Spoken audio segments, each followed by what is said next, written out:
Hello दोस्तों, welcome to sleepy classes. दोस्तों, आज हम एक नया इनिशिएटिव स्टार्ट करने वाले हैं, वो है न्यूज़पेपर थ्रू एमसीक्यूज़। जैसा कि आपको पता है न्यूज़पेपर पढ़ना ज़रूरी है, लेकिन उस न्यूज़पेपर से हमें निकालना क्या है कि उससे रेलिवेंट जो इन्फॉर्मेशन है ना, पहले तो वो पता होना चाहिए जो बेसिक बैकग्राउंड के अंदर है कि न्यूज़पेपर ने तो एक हेडलाइन दे दी कि उससे रिलेटेड क्या इन्फॉर्मेशन है जो यूपीएससी के कंटेक्स्ट के अंदर हमारे लिए इंपॉर्टेंट है। दूसरी बात है कि उस इन्फॉर्मेशन के हिसाब से कैसा टाइप ऑफ क्वेश्चन बन सकता है, क्योंकि ये इंपॉर्टेंट है। एग्जाम में हमें क्वेश्चन नहीं मिल रहे हैं, हमें हेडलाइन तो मिल ही नहीं कि भाई ये हेडलाइन है, बताओ कौन से न्यूज़पेपर में आई थी, तो हमें यहाँ पे क्वेश्चन मिलने हैं। तो वो एमसीक्यूज़ अगर हम अभी ट्राई करेंगे तो एक उससे कंसेप्ट हमारा बिल्ड होगा, दूसरा हमें बहुत ईजी रहेगा और इंटरेस्टिंग भी रहेगा। अब से हम ये newspaper through MCQ series start करेंगे। यहाँ पे बात करते हैं एक और चीज़ की। न्यूज़पेपर में दो चीज़ें हमने देखनी होती है, एक तो कोई एग्जाम्पल है ना, एक हमें एडिटोरियल पढ़ने होते हैं, उसकी हमारी अलग सीरीज़ चल रही है। दूसरा कि कोई एग्जाम्पल जो इंपॉर्टेंट है जो मैं मेंस में डाल दूँ, क्योंकि पेपर 4 में स्पेशली आपके पास एग्जाम्पल होनी चाहिए, वो एग्जाम्पल हम इकट्ठा करने की कोशिश करेंगे। और उसके बाद जो भी इंपॉर्टेंट टॉपिक है related to we can say UPSC, ठीक है, ऐसा नहीं कि कोई भी पॉलिटिकल न्यूज़ को यहाँ पे वायरल कर दिया, ऐसा हमने काम नहीं करना। हमने टू दी पॉइंट रखना है जो भी हमारे लिए इंपॉर्टेंट है। इससे पहले एक ज़रूरी सूचना है कि हमारे बहुत से कोर्सेज जो नए आए हैं, जैसे करंट अफेयर और टेस्ट सीरीज़, अगर किसी को लगता है कि मैं साथ में टेस्ट सीरीज़ भी ज्वाइन करूं तो वो उसका ऑप्शन है हमारे पास। इसके अलावा जीएस प्लस करंट अफेयर, ठीक है, प्लस टेस्ट सीरीज, इसका कॉम्प्रीहेंसिव, उसके भी काफ़ी अच्छे प्राइसेस के ऊपर आपको मिल सकता है। इसके अलावा कंप्लीट क्रैश कोर्स है जीएस का, एंड कंप्लीट करंट अफेयर जो कोर्स है। अगर किसी को लगता है चॉइस के ऊपर है, किसी को लगता है मुझे करंट अफेयर पढ़ना है या किसी को लगता है मैं स्टैटिक पढ़ना है, तो उसके हिसाब से हमारे कोर्सेज हैं, आप ज्वाइन कर सकते हो। तो चलिए यहाँ से पहले देखते हैं कि आज द हिंदू के अंदर क्या है। एक टॉपिक है the 20 policeman injured as protest turns violent. तो यहाँ पे हमें एक तो आपको पेपर 4 के अंदर है ना कि जो सोसाइटी के अंदर है टॉलरेंस, जो टॉलरेंस वहाँ पे लिखा हुआ है, टॉलरेंस का कंसेप्ट जो है सोसाइटी के अंदर टॉलरेंस धीरे धीरे कम हो रही है, इसके टाइप से क्वेश्चन हमें आ सकता है।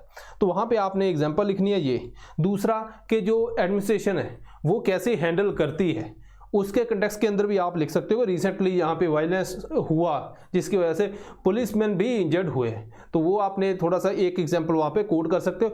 ये भी याद रखना कि इस टाइप का जो क्वेश्चन है ना, कि मान लीजिए आप को पुलिस के अंदर हो और वहाँ पे आपको प्रोटेस्ट चल रहा है, आप कैसे हैंडल करोगे, वहाँ पे केस स्टडी भी उस कंटेक्स्ट के अंदर आ सकती है, ये भी हमने ध्यान में रखना है। तो ऐसी जो केस स्टडी आप प्रैक्टिस करते हो, वहाँ पे आपने थोड़ा सा उसकी जो सोल्यूशन है ना, कि आपने कैसे स्टेप बाय स्टेप उसको सॉल्व किया, उसके ऊपर थोड़ा सा एक्स्ट्रा ध्यान देना है। इसके अलावा पेगासस के ऊपर, ठीक है, अब यहाँ पे भी प्राइवेसी के ऊपर क्वेश्चन आ सकता है, तो यहाँ पे आपने मेंस के अंदर कुछ नहीं, बाकी आपका आंसर वही रहेगा। तो रिसेंटली एफर्ट क्या हुआ वो आपका या तो इंट्रो में आएगा या फिर जो स्टेप लिए गए। तो सुप्रीम कोर्ट ने बोला है पैनल ने कि people to report if they were targets, ठीक है, अगर उनको लगता है कि उनका मोबाइल या कुछ ऐसा टारगेट किया जा रहा है तो वो रिपोर्ट कर सकते हैं, जिससे हमें और इन्फॉर्मेशन मिलेगी। तो इससे हमें ये एग्जाम्पल वहाँ पे हम कोड कर सकते हैं। इसके अलावा अगर आईआर के ऊपर आपको कोई क्वेश्चन आता है ना, कि इंडिया और तालिबान है ना, अफगानिस्तान के साथ रिलेशन कैसे हैं, अफगानिस्तान हमारे लिए इंपॉर्टेंट है, इधर पाकिस्तान तालिबान को यूज करके कश्मीर के अंदर कुछ कर सकता है, उस कंटेक्स्ट के अंदर इंडिया ने अभी एफर्ट किया है, ठीक है, वैक्सीन अनाउंस की है इंडिया ने, ठीक है, वी डिलीवरी। तो अफगानिस्तान ने बोला कि कुछ जो कंट्रीज हमारे यहाँ पे जो एम्बेसीज रीओपन करना चाहती हैं, तो हम वहाँ पे एक अच्छा एनवायरनमेंट प्रोवाइड करेंगे। तो एक पॉजिटिव जो साइड यहाँ पे दिखाने की कोशिश की है। तो आप यहाँ पे आपको यूपीएससी मेंस में ही पूछा जा सकता है कि फ्यूचर आप क्या देखते हो, ठीक है जी, वहाँ पे आपने ध्यान रखना है। इसके अलावा बहुत सारा जो एनिमल प्रोटेक्शन है ना, प्रिवेंशन ऑफ क्रूअल्टी एक्ट, जिसके अंदर बहुत ज़्यादा अगर आप देखो गैम्बलिंग होती है, जो रूस्टर फाइट्स होती हैं है ना, कोई ना कोई आ गया, कोई त्यौहार है उसके ऊपर बहुत सी की जाती हैं, तो वहाँ पे भी उसको कम करने के लिए आंध्र प्रदेश जो है वहाँ पे उसने पुलिस ने स्पेशल टीम बनाई है। तो एफर्ट है, तो वहाँ पे भी आपका जो एनिमल के ऊपर जो बहुत ज़्यादा क्रूअल्टी इंक्रीज हो रही है, तो अब पूछा जाएगा क्या एफर्ट है। आप लिखो for example Andhra Pradesh police ने रिसेंटली ये काम किया, तो बाकी स्टेट को भी ऐसे इसको कर्व करना चाहिए ताकि एनिमल को हम बचा सकें, ठीक है दोस्तों। अब बात करते हैं यहाँ पे पहले क्वेश्चन की। क्वेश्चन क्या है, कंसीडर द फॉलोइंग स्टेटमेंट। पहली स्टेटमेंट है article 15(6) and article 16(6) in the Constitution allow reservation of economically weaker section. Second statement है in case of EWS quota income from salaries agriculture traditional artisanal professions are excluded from consideration. Third है article 15(6) provide reservation to EWS for admission to educational institute excluding private educational institutions। ठीक है जी, 1 only, 2 and 3 only, 1 and 3 only, all of the. अगर आप ये question देखोगे, question ये बहुत ही important question है। आज के द हिंदू में भी इस आर्टिकल को थोड़ा सा डिस्कस किया, वो भी एंगल इसमें डाला गया है। तो अगर आप देखोगे तो आर्टिकल पहले तो यहाँ पे कॉन्स्टिट्यूशन का एंगल है, तो कोई भी हम जैसे पॉलिटी की न्यूज़ पढ़ते हैं, क्या वो कॉन्स्टिट्यूशन के अंदर है, प्रोवाइड की है, नहीं की। दूसरा यहाँ पे हम अब चलो आपको मान लीजिए नहीं क्वेश्चन आता, तो यहाँ पे देखोगे all of the above, 1 and 3, 2 and 3, ये तीनों ऑप्शन में तीसरा है ना। अगर यहाँ पे आप इस सेकंड ऑप्शन के अंदर देखोगे तो वहाँ पे पूछा गया कि कोटा क्या है ना, क्राइटेरिया क्या है कि EWS के लिए क्या क्या बीच में इंक्लूड होता है। लेकिन आप सोचोगे यार ये स्टेटमेंट यूपीएससी से रेलिवेंट नहीं है, यूपीएससी इसी स्टेटमेंट डालता है, लेकिन इन स्टेटमेंट के ऊपर ऐसा नहीं कि इनके ऊपर जो आपका आंसर है वो डिपेंड करता है। तो यहाँ पे आप देखोगे जो थर्ड स्टेटमेंट है उसके ऊपर काफ़ी आपका क्वेश्चन जो है वो आंसर आपका डिपेंड करता है।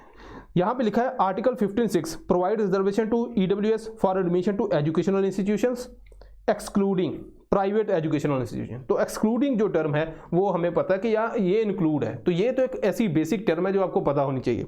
तो यहाँ पे आपको तीसरी पता है गलत है, तो आपका आंसर जो है ए बनता है। ठीक है दोस्तों, तो यहाँ पे हमारा 1 ओनली बना।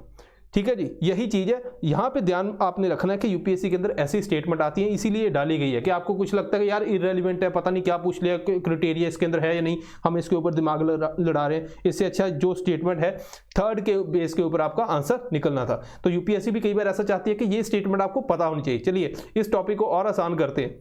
EWS के अंदर क्या हुआ अभी रिसेंटली, जो 10% जो कोटा सिस्टम है रिजर्वेशन का नीट एग्जाम के लिए, उसके लिए वहाँ पे चैलेंज हो गया कि इसका जो 8 लाख इन्होंने रखा है कि 8 लाख की जो एनुअल इनकम क्राइटेरिया है उसको चैलेंज किया गया। तो गवर्नमेंट ने बाद में बोला कि 8 लाख कुछ सुप्रीम कोर्ट को बोला कि कुछ ऐसा नहीं है कि गलत है, कुछ है ना, मतलब रीजनेबल है। अगर कुछ चेंज करना है एग्रीकल्चर से रिलेटेड वो हम नेक्स्ट टाइम करेंगे, अभी जो जाएगा नीट के अंदर वही क्राइटेरिया जाएगा।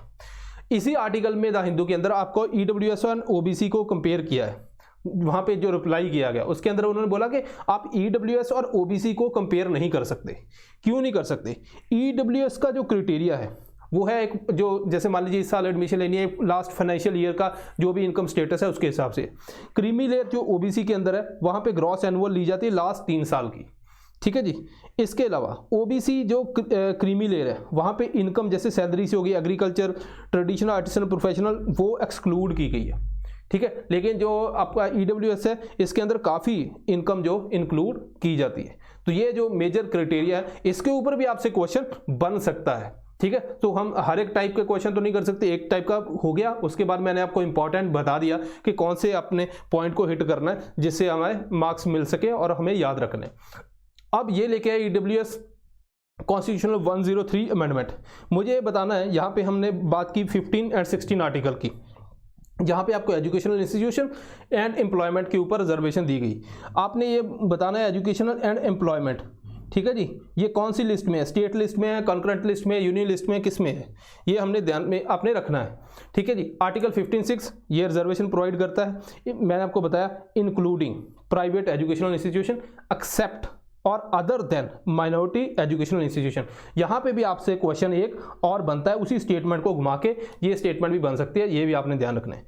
16(6) जो है वो गवर्नमेंट पोस्ट के अंदर रिजर्वेशन प्रोवाइड करता है। एलिजिबिलिटी क्या है, खैर ये इंपॉर्टेंट नहीं है क्योंकि ये न्यूज़ में था, 8 लाख का है। उसके अलावा घर कितना बड़ा होना चाहिए, म्यूनिसिपल एरिया के अंदर क्या क्या है, उसके अंदर आपको जाने की ज़रूरत नहीं है। ठीक है, फिर भी इसको थोड़ा सा प्रोवाइड किया गया।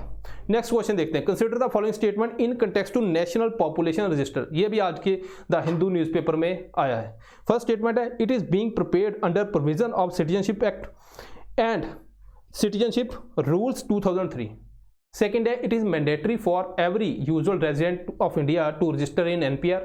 Third है, the term usual resident is not defined under any rule provided for NPR. तो आंसर है अपना 1 and 2 only, 2 and 3 only, 1 and 3 and all of the above। आप वीडियो को स्टॉप करके भी अपना आंसर निकाल सकते हो आराम से, अपना 1-2 मिनट जो भी आपने लेना है, ज़्यादा टाइम नहीं लेना क्योंकि यहाँ पे कोई पंचायत नहीं चल रही है ना दोस्तों। तो हमने एग्जाम में जैसे जितना टाइम लेना उतना ही हमने ध्यान में रखना है। तो यहाँ पे अगर मैं इस क्वेश्चन को देखूँ तो सारे ऑप्शन के अंदर एक मुझे क्लिक करनी है एटलीस्ट। ठीक है जी, यहाँ पे देखो मैंडेटरी वर्ड है। The term usual resident is not defined. ये बहुत बार, this statement is very important, बहुत बार अगर आप देखोगे पॉलिटी के अंदर ऐसी स्टेटमेंट आती है कि कॉन्स्टिट्यूशन के अंदर ये चीज़ डिफाइन नहीं है ना, कोड ऑफ कंडक्ट डिफाइन नहीं है, ऑफिस ऑफ प्रॉफिट डिफाइन नहीं है, ये वो सारा हमें बहुत सी स्टेटमेंट आती है, हर साल ढेरों स्टेटमेंट आती है। ऐसी स्टेटमेंट के अंदर हमने ध्यान में रखना है।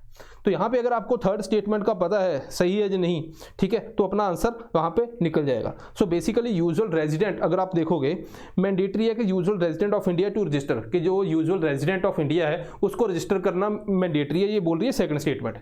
तो थर्ड स्टेटमेंट बोल रही है कि यूजुअल रेजिडेंट डिफाइन ही नहीं है। तो अगर डिफाइन ही नहीं है तो हमें कौन सा पता लगेगा रजिस्टर किसको करना है ना। तो यहाँ पे अगर आप देखोगे तो आप दोनों में से आपको पता है कि एक स्टेटमेंट गलत होगी, ठीक है, उसके हिसाब से। तो यहाँ पे हमारी थर्ड स्टेटमेंट गलत है, 1 और 2 आर राइट। तो अब यहाँ पे देखते हैं, ये है आर्टिकल आज का कि जो सेंसस है, ठीक है, और एनपीआर वो अभी होना था कोविड की वजह से उसको डिले किया गया। खैर कितना हुआ, कितने फेज के अंदर होगा उसके ऊपर जाना नहीं है। आपको याद है रिसेंटली मैंने सेंसस से एंड सेक्ट डेटा उसके बीच में कंपैरिजन भी आपको करवाया था। तो आज नेशनल पॉपुलेशन रजिस्टर देखते हैं कि देखो दोस्तों, जो रेजिडेंट है उनका कुछ डेटा इकट्ठा किया जाता है, ये आप समझो, ठीक है। अब उसके अंदर क्या था कि पहले हमने 2010 के अंदर स्टार्ट किया, वहाँ पे हमने जो बायोमेट्रिक है वो भी लिया। इस बार गवर्नमेंट ने बोला कि हम बायोमेट्रिक नहीं लेंगे। अब यहाँ पे कौन इसको प्रोवाइड कर रहा है, किस रूल के तहत हम एनपीआर को कर रहे हैं, तो वो है सिटीजनशिप एक्ट 1955 एंड रूल्स 2003। ये आपको पता होना चाहिए कौन प्रोवाइड कर रहा है, खास करके पॉलिटी के अंदर कौन सा डॉक्यूमेंट है, रूल है, कौन उसको प्रोवाइड करता है। दूसरा, जहाँ पे एक्सट्रीम स्टेटमेंट आ जाए जैसे मैंडेटरी कि यूजुअल रेजिडेंस को रजिस्टर करना है, तो हम ज़्यादातर कहते हैं कि मैंडेटरी नहीं होगा, है ना, किसी का मन किया तो कर लिया, नहीं किया तो नहीं, ऐसा नहीं है ना। उसके बाद यूजुअल रेजिडेंट होता क्या है, जो मान लीजिए इंडिया के अंदर 6 साल से रह रहा है या उससे ज़्यादा, या हु इंटेंड्स टू रिसाइड, ठीक है, 6 मंथ और मोर, उसको यूजुअल रेजिडेंट बोला जाता है। मान लीजिए आपको यूपीएससी ने बोल दिया कि कोई 2 महीने रहा, उसको वहाँ पे रजिस्टर करना मैंडेटरी, ऐसा नहीं है, क्योंकि यूजुअल रेजिडेंस क्या कहता है, resided in local area for past 6 month और मोर, ठीक है। तो 6 महीने की आपको टर्म याद रखनी है, ठीक है दोस्तों। अब यहाँ पे बात करते हैं क्या कलेक्ट किया जाएगा। देखो जब 2010 के अंदर हुआ तो ये सारा डेटा 15 पॉइंट्स है जो कलेक्ट किया गया। 2020 के अंदर इन्होंने चेंज किया, इस पॉइंट को भी थोड़ा क्लब किया। इसके अलावा यहाँ पे और एडिशनल जैसे आधार कार्ड, ठीक है, तो यहाँ पे आधार नंबर लिया, तो ये भी बायोमेट्रिक ही हो गया एक हिसाब से। तो इन्होंने बोला कि ठीक है ये वॉलंटरी रहेगा। मोबाइल नंबर है, date and place of birth of parents, ठीक है, place of last residence, passport है, ठीक है जी, अगर वो इंडियन पासपोर्ट होल्डर है, वोटर आईडी कार्ड है, परमानेंट अकाउंट नंबर है, ड्राइविंग लाइसेंस है, ये है। तो यहाँ पे हमने क्या किया कि जो अपना द हिंदू के अंदर आई न्यूज़, उससे थोड़ा और एडिशनल जो पास्ट में जितने न्यूज़पेपर में मेन आर्टिकल आए, वहाँ से हमें जो कलेक्शन मिली कि उसके अंदर क्या क्या और चीज़ें आ सकती हैं, वो हमने कवर की। अब चलते हैं टाइम्स ऑफ इंडिया के अंदर। टाइम्स ऑफ इंडिया के अंदर कुछ महीने पहले आर्टिकल आया, वहाँ पे ये बोला कि क्या फॉरेनर जो है एनपीआर सेंसस के अंदर इंक्लूड होते हैं। तो यहाँ पे ये आर्टिकल बोलता है फॉरेनर स्टेइंग इन इंडिया, जैसे एनपीआर है, दोस्त जो 6 महीने से ज़्यादा रहेंगे यूजुअल रेजिडेंस, और सेंसस के केस में मोर देन 21 डेज। तो ये हमने इस आर्टिकल ये हमें बताता है कि हाँ दोनों के अंदर फॉरेनर इंक्लूड किए जाते हैं। अब इसी स्टेटमेंट एनपीआर के अंदर उन्होंने बोलिया फॉरेनर इंक्लूड होते हैं नहीं होते। हमने कहा यार ये तो हमने कहीं पढ़ा ही नहीं है ना। तो कुछ न्यूज़पेपर पहले भी उठाने पड़ते हैं भाई कि ताकि हमें कुछ ऐसी इन्फॉर्मेशन मिले कि इसके अंदर क्या क्या चीज़ें हैं। बायोमेट्रिक इन्होंने बोला कि अब हम वो उसको नहीं कलेक्ट करेंगे। एनपीआर सेंसस के अंदर बात करें तो एनपीआर के अंदर बेसिक डिटेल जैसे हमने अभी क्राइटेरिया देखा है ना, ये वाला सारा जहाँ पे नाम पूछा जाता है, ऑक्यूपेशन है, जेंडर है, जो रेजिडेंस है, इसके बारे में। जो सेंसस है वो थोड़ा और भी वाइड है, उसके अंदर और भी चीज़ें आती हैं जैसे रिलीजन, कास्ट, डिसेबिलिटी, फर्टिलिटी, ये सारी चीज़ें इसको इंक्लूड किया जाता है। और सेंसस जो है वो काफ़ी हेक्टिक जो फेज़ के अंदर होती है, तो काफ़ी वो मेहनत वाला काम है दोस्तों। ये चीज़ें हैं जो थोड़ी सी आपको अलग से एक्स्ट्रा ऐड करनी है ताकि हमारा जो टॉपिक है वो कॉम्प्रिहेंसिव कवर हो। ओके, अब एक और है जो मेंस के लिए ऐप है जो मुस्लिम वुमेन को टारगेट कर रही है। तो हमारे ये आज के न्यूज़पेपर में आर्टिकल आया। तो यहाँ पे कई बार क्या होता है कि प्री के अंदर ही क्वेश्चन पूछ लिया कि रिसेंटली ये ऐप जो थी है ना न्यूज़ में थी, तो ये किससे रिलेटेड है ना, किस कारण न्यूज़ में थी। ऐसे बहुत से क्वेश्चन आते हैं यूपीएससी के अंदर। तो यहाँ पे जो मुस्लिम वुमेन की ऑक्शन से रिलेटेड जो ऐप न्यूज़ में थी उसके बारे में बोला गया है। एक है बुली बाई और दूसरी है सोली डील्स, ठीक है, यहाँ पे हमने थोड़ा दोनों को आइडिया लेना कि हाँ ये इस केस से रिलेटेड है, ताकि हमें थोड़ा सा आइडिया रहे। 4 ऑप्शन में से आपको सीधे सीधे मिलेंगे, एक क्लिक कर देना आपके नंबर आ जाएंगे। नेक्स्ट क्वेश्चन देखते हैं, consider the following statement in context to medical termination of pregnancy in India. Recently हमने इस MTP एक्ट को किया भी था, ठीक है, अमेंडमेंट को भी किया था। यहाँ पे स्टेटमेंट ध्यान से पढ़ना, क्योंकि ये भी स्टेटमेंट जो है ये एग्जैक्ट वहाँ से ऐसा नहीं कि वो उसी केस में कि सीधी सीधी आपको मिल जाएगी, इसको भी यूपीएससी घुमा सकती है, क्योंकि इंपॉर्टेंट बहुत टॉपिक है कि इंडिया के अंदर जो टर्मिनेशन ऑफ प्रेगनेंसी है वो क्या अलाउड है या किस मंथ तक अलाउड है, उसके बाद नहीं अलाउड, इस कंटेक्स्ट के अंदर, क्योंकि ये वुमेन की जो राइट्स हैं उसके ऊपर ये क्वेश्चन बनता है। और अगर आप देखो यूपीएससी के अंदर राइट्स के ऊपर काफी क्वेश्चन आते हैं। पहली स्टेटमेंट है, in India after 24 weeks of gestation pregnancy can not be terminated in any case. Second है, MTP amendment act 2021 prohibited unmarried women to terminate pregnancy in case of failure of contraceptive method. तो यहाँ पे contraceptive method अगर fail होता है उसके लिए क्या प्रेगनेंसी टर्मिनेशन हो सकती है। अगर आप इस क्वेश्चन को इन स्टेटमेंट के एसेंस को देखोगे तो यहाँ पे पहले तो पूछा है कि 24 वीक के बाद गेस्टेशन के बाद आपका जो प्रेगनेंसी वो किसी केस में टर्मिनेट नहीं हो सकती। एक्सट्रीम स्टेटमेंट हमें देखने को मिल रही है, लेकिन पॉलिटी के अंदर ये स्टेटमेंट चलती हैं। तो यहाँ पे एक और चीज़ देखोगे कि जैसे आयरलैंड के अंदर एक डेंटिस्ट थी और उसने क्या हुआ कि प्रेग्नेंट थी, वहाँ पे प्रेगनेंसी अबॉर्शन अलाउड नहीं था, उसके बाद क्या हुआ कि उसकी डेथ होगी। तो यहाँ पे क्वेश्चन ये है कि जो टर्मिनेशन ऑफ प्रेगनेंसी कौन कौन से केस में, जैसे कोई विक्टिम है, कोई रेप विक्टिम है, उसने खुद मर्जी से तो वहाँ पे प्रेग्नेंट नहीं हुई है ना, तो वहाँ पे टर्मिनेशन जरूरी है। इसके अलावा अगर आप देखोगे कोई मान लीजिए बच्चे को कोई ऐसे डिजीज़ है जो फ्यूचर के अंदर जब वो पैदा होगा बहुत इलाज करवाना पड़ेगा, तब उस केस में तो इतना टर्मिनेशन अलाउड कर सकते हैं। अगर मान लीजिए कि कोई वुमेन की लाइफ को खतरा है तो उस केस में भी कर सकते हैं। लेकिन ऐसा नहीं कि सरपंच ने बोल दिया और टर्मिनेशन ऑफ प्रेगनेंसी हो गया, वहाँ पे आपको डॉक्टर की सलाह और डॉक्टर की रिकमेंडेशन से प्रेगनेंसी की टर्मिनेशन होती है। तो यहाँ पे ये पहला बोला गया एनी केस, ठीक है। दूसरा है कि अगर अनमैरिड वुमेन है, अगर कॉन्ट्रासेप्टिव फेलियर हो गए तो वहाँ पे मेथड, तो वहाँ पे टर्मिनेट प्रेगनेंसी अलाउड नहीं है। अगर आप थोड़ा सा लॉजिक लगा के देखोगे अनमैरिड के केस में तो वैसे भी ज़्यादा चांस है थोड़ी सी रिलैक्सेशन देने के, है ना, जैसा आजकल चल रहा है काम। खैर, लेकिन क्योंकि ये एक्ट है इसके अंदर जो प्रोविज़न है अगर आपको आता है ठीक है, अदरवाइज आपने इसको छोड़ना है। तो यहाँ पे कोई भी स्टेटमेंट हमारी सही नहीं है, ठीक है जी। ये न्यूज़ थी जो द हिंदू के अंदर आई, तो इसको देखते हैं। रिसेंटली दिल्ली हाई कोर्ट ने अलाउ किया कि 28 वीक के बाद भी प्रेगनेंसी को जो थी वो, क्योंकि बच्चे को कॉन्जेनिटल हार्ट डिजीज थी तो वहाँ पे बहुत सारा इलाज, बहुत सारा खर्चा इसके अंदर इन्वॉल्व था, इसलिए इसको बोला गया। टू द पॉइंट रखते हैं 71 और जो अमेंडमेंट रिसेंट हुई इसके बीच में क्या क्या चीज़ें हैं। पहली है कॉन्ट्रासेप्टिव फेलियर अगर हो गया तो, ठीक है, 71 बोलता था टर्मिनेट कर सकते हैं 20 वीक तक बाय मैरिड वुमेन। तो यहाँ पे इन्होंने अनमैरिड को भी अलाउ कर दिया कि यहाँ पे भी अगर कॉन्ट्रासेप्टिव फेलियर होते हैं, लेकिन बहुत ही जल्दी, क्योंकि देखो लेट स्टेज के ऊपर पता चलता है मेल चाइल्ड है कि फीमेल चाइल्ड है, उस केस में अगर ऐसा अलाउ करें तो बहुत से फीमेल चाइल्ड को लोग टर्मिनेट करवा सकते हैं, क्योंकि सोसाइटी हमारी ऐसी है। इसीलिए इसको कि इस वीक तक आप अलाउ है, इसके बाद आपकी रिकमेंडेशन के लिए अप टू 12 वीक अगर करना है तो यहाँ पे रजिस्टर्ड मेडिकल प्रैक्टिशनर एक एडवाइस करेगा, यहाँ पे भी करेगा कि ठीक है कर दो, अगर कंडीशंस है ना। मैंने आपको जो कंडीशन स्टार्टिंग के अंदर बताई, 12 से 20 वीक 2 रजिस्टर्ड मेडिकल प्रैक्टिशनर, यहाँ पे 1, 20 से 24 पहले अलाउड नहीं था, यहाँ पे क्या है 2 RMP से, ठीक है, कुछ कैटेगरी जैसे रेप विक्टिम वगैरह है उस कैटेगरी के अंदर अलाउड है। अगर 24 वीक से ज़्यादा हो जाए तो पहले अलाउड नहीं थी, अब मेडिकल बोर्ड, ठीक है, वहाँ पे अब नॉर्मेलिटी बताता है। जैसे ये केस हुआ, मतलब कि मेडिकल बोर्ड बैठेगा, वो रिकमेंड करेगा कोर्ट को। तो यहाँ पे इन केस अगर मैं इनडायरेक्टली बोलूँ तो रिट पिटीशन के बिना ये काम होने वाला नहीं है। एनी टाइम कि मान लीजिए ऑन द स्पॉट डिसीजन लेना, वहाँ पे कोर्ट में तो जा नहीं सकते, तो वहाँ पे क्या होगा 1 RMP। अगर मान लीजिए प्रेग्नेंट वुमेन की, जैसे मान लीजिए जब डिलीवरी होती है तो वो बोलते हैं ना कि या तो अगर कोई ऐसा खतरा है तो बच्चे को बचा सकते हैं, माँ को बचा सकते हैं, दोनों में से किसको बचाना है ना। तो वो जो मूवीज़ के अंदर आता है सीन, तो वो सीन के अंदर वहाँ पे doctor on the spot decide कर सकता है। कॉन्फिडेंशियलिटी अगर कोई मान लीजिए इसका बताता है इसके बारे में इंफॉर्मेशन, तो पहले फाइन था, अब इम्प्रिजनमेंट भी इसके अंदर इंक्लूड की गई है। तो यही चीज़ें थी। अगर आप इस क्वेश्चन को भी देखोगे तो क्वेश्चन के अंदर क्या है, तो यहाँ पे बड़ी सिंपल स्टेटमेंट लगती है ना। तो वहाँ पे ऐसा नहीं है कि एक्ट के अंदर ही जो प्रोविज़न है उसके हिसाब से 12 से 20 वीक के अंदर क्या है, नहीं, जनरल स्टेटमेंट है और जनरल स्टेटमेंट के ऊपर ये क्वेश्चन बना है।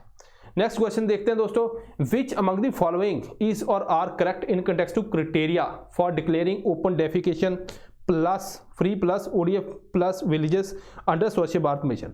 इसका criteria is also again important. अब देखो स्वच्छ भारत मिशन के अंदर अगर मैं सिंपल क्वेश्चन बनाता तो वहाँ पे आता स्वच्छ भारत मिशन के अंदर क्या क्या चीज़ें हैं, है ना, कि किसके अंदर है, कौन सी मिनिस्ट्री है, वो सारी चीज़ें, इसके अंदर क्या किया जाता है, वो क्वेश्चन लेकिन रेलिवेंस बहुत ही कम रहता है। वो तो आप वैसे भी पढ़ोगे, आपके पास इन्फॉर्मेशन है, आप सीधा पढ़ोगे, आपको याद हो जाएगा, उसके अंदर कोई मैथमेटिक्स नहीं है। लेकिन कुछ ऐसी चीज़ें होती हैं जैसे क्राइटेरिया, उसके अंदर काफ़ी लंबा क्राइटेरिया है, उस क्राइटेरिया के अंदर कुछ ऐसी स्टेटमेंट होती हैं जो हमें याद करनी ही करनी है। उस कंटेक्स्ट के अंदर ये क्वेश्चन बनाया गया ताकि क्वेश्चन के थ्रू भी आप सीख सको। फर्स्ट स्टेटमेंट है all household in village have access to functional toilet facility, एक तो ये criteria. Second, at least 50% households and all school panchayat ghar have arrangement for managing biodegradable waste. Third है a village should prominently display 5 ODF plus informative message, मतलब दीवार के ऊपर कुछ paint went कर दिया है ना, उसके कंटेक्स्ट के अंदर मैसेज ये देने हैं। सिलेक्ट करो 1 and 2 only, 2 and 3 only, 1 and 3 only, all of the above. यहाँ पे भी आपका आंसर एटलीस्ट एक स्टेटमेंट के ऊपर तो बैठता ही है, एक स्टेटमेंट आपको एटलीस्ट निकालनी है। तो यहाँ पे जो अगर मैं बात करूँ तो पहले के ऑल हाउस होल्ड, यहाँ पे ऑल, क्या ऑल है या 80% है या 50% है। अगेन सेकंड स्टेटमेंट के अंदर 50%, तो डेटा बेस ये है 5 ODS plus informative message, again यहाँ पे भी डेटा है। ये डेटा जो है यहीं से जो आपका बस आपने याद करना है। आपने क्या करना है, मान लीजिए अब आपके पास क्राइटेरिया है, आप पढ़ रहे हो, तो आपने देखना है कि क्राइटेरिया के अंदर बहुत से, मान लीजिए ऑल है, मान लीजिए 10 क्राइटेरिया, 10 के अंदर 5 के अंदर ऑल है, तो वो आपको समझना ऑल है। कुछ के अंदर 20% है या 50%, वो आपने देखना है कि इसके अंदर थोड़ा थोड़ा कम है या 50% है या 50 से कम है। बाकी हमने क्या करना होता है, जनरलाइज जो उसका पर्सपेक्टिव लेना होता है। ऐसा नहीं है आपने ऑल वाले भी सारे रटने स्टार्ट कर दिए, आपने वही रटने हैं। अब यहाँ पे देखो कितना काम रह गया मेरा, 5 का। मुझे पता है कि इसमें जहाँ पे परसेंटेज है वहाँ पे हमें क्वेश्चन जो थोड़ा बहुत UPSC घुमा सकती है। तो यहाँ पे भी जो स्टेटमेंट है 50% वाली ये गलत है, तो 1 and 3 है। ठीक है दोस्तों, Telangana top open defecation free plus list. तो यहाँ पे स्वच्छ भारत मिशन ग्रामीण के अंदर अगर हम देखें तो उसने अगेन यहाँ पे टॉप किया है कि मैक्सिमम विलेजेस जो हैं, ठीक है, वहाँ पे स्वच्छ भारत मिशन के अंदर आए हैं। केस क्या है तेलंगाना का, मेंस के अंदर हमारा काम आएगा कि तेलंगाना ने कैसे जो स्वच्छ भारत मिशन की ओर बढ़ा। तो यहाँ तेलंगाना पंचायत राज एक्ट बनाया उन्होंने, होलिस्टिक डेवलपमेंट विलेजेस की स्टार्ट की, पंचायत को एग्जीक्यूशन प्रोग्राम को स्मूथली एग्जीक्यूट करें, सेक्रेटरी लेवल को जो है वो रिस्पॉन्सिबिलिटी दी गई, गार्बेज कलेक्शन के ऊपर काम किया गया। देन पल्ले प्रगति प्रोग्राम, तो यहाँ पे प्री से भी पूछा जा सकता है कि ये वाला किससे रिलेटेड है, कौन सी स्टेट से रिलेटेड है। ठीक है, मेंस के अंदर काम आया तो हम एग्जाम्पल यूज करेंगे। पेपर 4 के अंदर आया कि स्वच्छ भारत मिशन के अंदर क्या क्या काम करना पड़ेगा, वहाँ पे आप इसकी एग्जाम्पल यूज कर सकते हो। इवन मेंस के अंदर जो एसए के अंदर क्वेश्चन आया तो वहाँ पे हमारा ये केस स्टडी बनेगी, तो सभी के अंदर एप्लीकेबल होगी। तो यहाँ पे स्वच्छ भारत मिशन का जो फेज 1 था 2014-19 से स्टार्ट हुआ, सेकंड जो है 2021 से 24-25 तक। पहले तो क्या है कि जैसे ओपन डेफिकेशन फ्री हो गया, उसके बाद उसको आगे बढ़ाना है। तो यहाँ पे आगे क्या है, solid liquid plastic waste management, उसको हमने कम करना है ना, उसकी जो मैनेजमेंट है, सॉरी कम नहीं करना, मतलब उसकी मैनेजमेंट को बढ़ाना है। फंडिंग क्या है, 100% यूटी के लिए, बाकी के लिए कुछ कुछ है, जैसे 90-10 आता है नॉर्थ ईस्ट हिमालयन स्टेट वगैरह, है ना, और बाकियों के लिए। इसके अलावा इंसेंटिव क्या है, BPL हाउस होल्ड को मिलेंगे, APL को मिलेंगे, जो SC ST और कुछ फार्मर्स वगैरह मार्जिनल फार्मर उनके लिए रिस्ट्रिक्टेड है। तो क्या ये ऑल के लिए, सभी के लिए नहीं, सभी के लिए इंसेंटिव नहीं है। ODF विलेज क्या है, no visible faeces found in environment, पहली बात। दूसरा, every household well public या institutional safe technology disposal of faeces के लिए सेफ टेक्नोलॉजी वहाँ पे होनी चाहिए। अब ODF विलेज डिक्लेयर करने के लिए 2 टाइप के हम सर्वे करते हैं, एक है हाउस होल्ड सर्वे, दूसरा है विलेज लेवल का सर्वे। हाउस होल्ड के क्या, एक्सेस टू टॉयलेट फैसिलिटी होनी चाहिए, 100% यूज़ करता हो, है ना, ऐसी हैंड वॉशिंग वगैरह होगी। देन फ्लाई प्रूफिंग जो है उसकी टॉयलेट होनी चाहिए, तो ये है। दूसरा, विलेज लेवल के ऊपर नो विजिबल फीसेस होना चाहिए, प्रॉपर यूज़ स्कूल टॉयलेट। अब विलेज के ऊपर स्कूल के घर वाला तो हो गया, अब स्कूल वगैरह कम्युनिटी के लेवल के ऊपर आंगनवाड़ी वगैरह जो टॉयलेट है वो यूज़ करते हो, ये है ODF विलेज की। अब टॉयलेट वाला सीन तो हो गया, इससे आगे हमने जाना है। इससे आगे क्या है, जो सॉलिड लिक्विड वेस्ट मैनेजमेंट है उसके ऊपर बात करता है ODF प्लस आपका। इसके अंदर क्या है, क्राइटेरिया, ठीक है, ये गवर्नमेंट का ऑफिशियल डॉक्यूमेंट से हमने क्राइटेरिया निकाला है। ये कहता है village with more than 100 house hold should have CSC, ठीक है दोस्तों। इसके अलावा एटलीस्ट 80%, तो हमारा वहाँ पे 50% था तो 80% है, ना ये 100% है, ठीक है, ये भी आपने ध्यान रखना, ना ये 50 से कम है या 50 है। इसके अलावा 5 ODF प्लस IES जो इन्फॉर्मेटिव एजुकेशनल मैसेजेस होते हैं वो वहाँ पे होने चाहिए। तो अगर यहाँ पे देखोगे बहुत ज़्यादा नहीं है, लेकिन आपको थोड़ा सा डेटा उसके अंदर बस हम दिमाग में बिठाना है, तो ये हमारा क्वेश्चन हो जाएगा। लास्ट क्वेश्चन देखते हैं। Fimbristylis sunilii and Neanotis prabhuii recently seen in news are, ये क्या है? यूपीएससी के अंदर पूछा जाता है कि जैसे रिसेंटली यूरेनियम की खान निकली है, ये है ना, ऐसी चीज़ें, कोई प्लांट स्पीसी है, रेप्टाइल है ना दोस्तों, एक्सटिंक्ट डायनासोर की स्पीसीज हैं जो अभी न्यूज़ में थी, या क्या है? तो यहाँ पे रिसेंटली ये प्लांट स्पीसीज है, टू द पॉइंट क्वेश्चन है, इसके अंदर कुछ भी नहीं है, ये डिस्कवर की गई है केरला के अंदर। तो इस टॉपिक को मैंने बहुत ज़्यादा डिटेल में यहाँ पे डाला भी नहीं है, ठीक है, क्योंकि ये इससे ज़्यादा हमें देखना ही है। दोनों डाटा डिफिशिएंट है। डाटा डिफिशिएंट होता है कि IUCN के अंदर जो 2 मिनट अब उसका नाम फ्यू मिनट सीरीज हो गया, उसके अंदर मैं IUCN, क्योंकि अभी वाइल्ड लाइफ प्रोटेक्शन एक्ट को डिस्कस किया था, IUCN को डिस्कस करूँगा, वहाँ पर ये देखूँगा, बताऊंगा आपको। इसके अलावा एडिशनल इन्फॉर्मेशन देखते हैं कि जैसे मान लीजिए कोई प्लांट स्पीसी मिली, इसका नाम कौन रखता है ना। ज़्यादातर क्या होता है, जो साइंटिस्ट डिस्कवर करता है उसके पास होता है कि हाँ ठीक है वो नाम रख ले, ठीक है दोस्तों। तो इसका नाम जो basically international code of nomenclature of algae fungi and plant के हिसाब से होता है। इससे रिलेटेड शेंजन कोड भी हैं, ठीक है, ये हमने बस वैसे याद रखना। यूपीएससी पूछे कि शेंजन कोड किससे रिलेटेड है, प्लांट के जो नोमेनक्लेचर से रिलेटेड है, ये आप क्योंकि बेसिक साइंस से क्वेश्चन आते हैं, तो ये आपने थोड़ा सा ध्यान रखना है। अब आपके लिए क्वेश्चन है दोस्तों कि जो पॉलिटिशियन के नाम पे क्या प्लांट का नाम रख सकते हैं, अगर रख सकते हैं तो क्या प्रधानमंत्री नरेंद्र मोदी के नाम पे कोई प्लांट वगैरह रखा है, ये आपने कमेंट में बताना है। और जुड़े रहिए क्योंकि हमने इसको और ज़्यादा, हमने बाकी भी न्यूज़पेपर को विद द टाइम इसको कवर करना है और प्री तक इसको पूरे होलिस्टिकली कवर करना है, ताकि हमारे जो मार्क्स हैं वो अच्छे आ सके। पिछली बार की तरह हम काफ़ी टॉपिक कवर करेंगे इसके अंदर। सो मिलते हैं next time. Thank you very much.